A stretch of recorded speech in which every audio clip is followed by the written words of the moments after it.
RobertStrawser, a first sergeant in the Marines, fought in the Vietnam War, served in the Philippines, and even had to experience loss on his first day in a combat zone. I was scared, and I heard someone yelling at me. I went over and they told me to get inside where it would be safe. So I got inside there, spent the rest of the night in the bunker.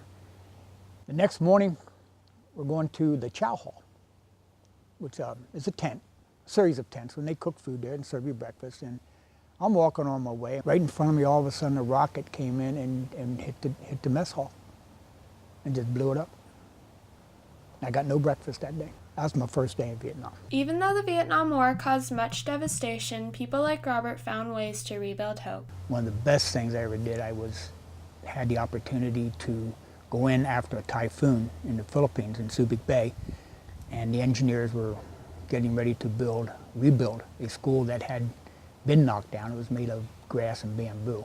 So they brought the cinder block in, laid the footings, and built a school there for the kids. Despite tragedy and hardship, the human spirit is strong enough to overcome the most devastating experiences and still persevere optimistically. Well, the first helicopter incident that I was in Vietnam, 1969.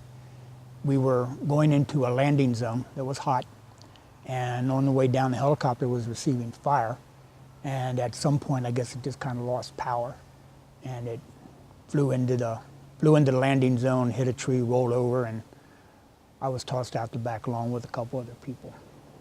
And then I was in another one. The helicopter lost the air and flattened out on the LZ, and everybody survived that. As if Robert hasn't already overcome multiple tragedies, 30 years after returning from Vietnam, a deadly setback occurred in his life from a chemical known as Agent Orange. I got a tumor on my lung, and fortunately an old Navy surgeon that had been chief of surgery in Vietnam back in the 60s got it all out, and I'm about 10 or 11 years past that. For me, it just put things in perspective of what's worth worrying about and what's not worth worrying about.